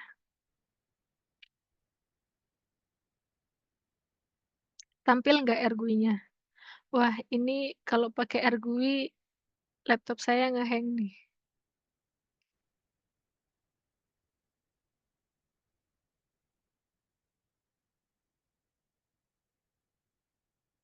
Karena kalau pakai function ini tuh, dia akan nge-run terus gitu, terus nggak berhenti-berhenti. Oh ya, kalau misalkan pakai AirGUI di sini ternyata ada icon stop ya. Ini bisa diklik tuh kalau mau nyetop. Jadi sama munculnya satu satu satu terus nggak berhenti-berhenti. Oke, sekarang kita lanjut ke repeat. Repeat repeat. Nah, repeat kita buat inisiasinya sama dengan 0. Kemudian repeat, buka kurung. Nah, ngapain kita didefinisikan update-nya. I ditambah 1. Nah, didefinisikan juga kapan dia berhenti. Dia akan berhenti kalau I-nya itu lebih dari 10. Dia berhenti. Kalau I-nya masih kurang dari 10, ngapain? Dia suruh apa? Dia suruh ngeprint si I-nya tadi. Coba kita run. Nah, langsung kelihatan. Tadi pertanyaannya yang tentang repeat. Jika pada repeat, tanda kurang dari ditambah sama dengan. Di repeat nggak ada kurang dari, mungkin ini ya maksudnya ya, ditambahi sama dengan. Coba kita coba kalau ditambahi sama dengan, hasilnya jadi apa? Prok, prok, prok. Nah, kalau ditambah sama dengan, yang angka yang ke-10 nggak ke-print. Kenapa? Karena ketika dievaluasi kan, yang I ke-10 itu kan apakah 10 itu lebih dari sama dengan 10? Iya kan? Kan ada sama dengannya. Berarti dia stop. Nggak ngeprint angka 10-nya. Dia udah berhenti di angka ke-9. Seperti itu. Oke. Saya rasa materinya cukup sampai di sini. Waktunya kurang 5 menit. Kita buat sesi tanya jawab saja. Ya, sama-sama. Ada yang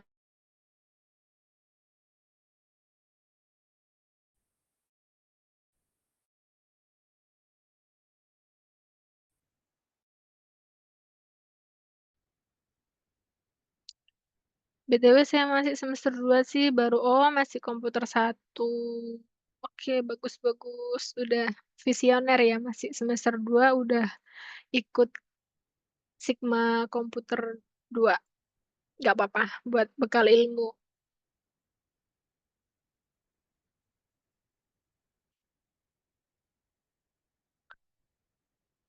Oke, ada yang mau ditanyakan? Kalau tidak ada, saya akhiri. Logikanya, iya mirip, iya mirip Python. Udah familiar ya sama Python ya.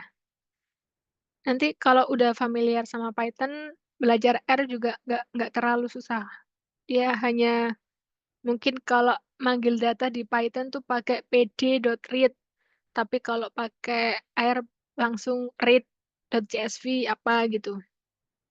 Mungkin ya nggak jauh beda kok secara logikanya ya. Mungkin hanya beda penulisannya. Oh gitu, udah pakai Python. Udah berarti udah jago nih, Mas Iqbal. Oke. Hmm, belum karena belum. Gak apa-apa, nanti sambil belajar ya. Untuk Sigma ini kita nanti akan ada 3 pertemuan. Setiap hari Selasa pukul 9 sampai 11. Jadi kalau yang ketinggalan di pertemuan ini, semoga di pertemuan depan bisa ikut bergabung. Oke, kalau tidak ada yang bertanya, saya akhiri. Sekali lagi saya ucapkan terima kasih. Ada yang tanya, jika terjadi error, apakah ada cara supaya menghilangkan error tersebut, Bu? Karena saya sering nyoba-nyoba ketika mengerjakan diskusi, tapi suka error dan harus saya hapus semua dan mengulang kembali dari awal. Nah, Kalau error, Masnya pakai AirGUI apa pakai RStudio?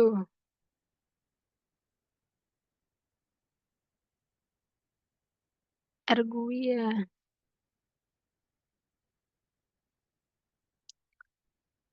Kalau error, bentar saya share screen AirGUI-nya.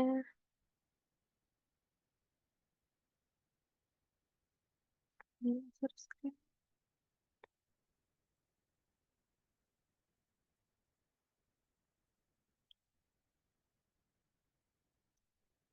Nah, misalkan apa ya error?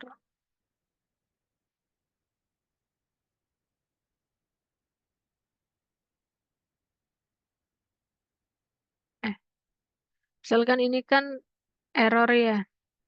Eh, Tipsnya biar nggak ngulang di kopas lagi aja atau ini kan Air Console. Ada juga kalau nggak salah di sini tuh Air Script, New Script. Nah, jadi nulis skripnya tuh di sini. Ini kalau mau ngeran di blok dulu, kemudian Control Enter. Ini jadi hilang. Apa ya, Shift Enter apa Control Enter ya? Nggak bisa di New Script. Nggak bisa deh ternyata. Kalau yang di RStudio kan enak ya, walaupun dia tuh, ntar saya tunjukin share all.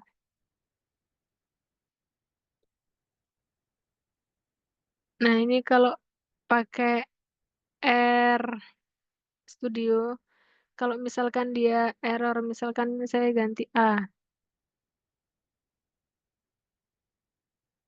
Nah, error object A not found, berarti kan ngeditnya cuman tinggal di sini. Terus di run lagi. Jadi berhasil gitu. Nah, kalau error, kalau pakai RStudio nggak perlu dihapus semua. Mungkin biar enak kan biasanya kalau di diskusi ada screenshot ya, biar nggak errornya nggak muncul gini, ini di clear, disapu dulu, baru di run lagi biar nggak muncul errornya. Itu kalau di RStudio. Nah, sekarang masalahnya kalau di AirGUI. Kalau di AirGUI, eh, kalau saran saya, coba nulis dulu di editor, kemudian di run-nya tetap di sini, di konsol. Tapi kalau misalkan saya ganti A, biar dia error.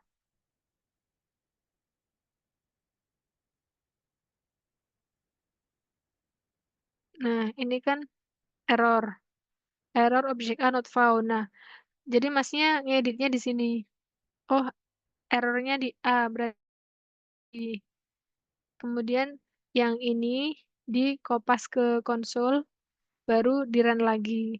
Nah, kalau misalkan udah berhasil, biar screenshotnya bagus, bisa disapu dulu pakai Ctrl L. Atau kalau misalkan ribet, ya udah nggak apa-apa ditampilin yang screenshot yang bawah aja gitu. Yang atas-atas nggak perlu, gitu sih. Kalau pakai AirGUI.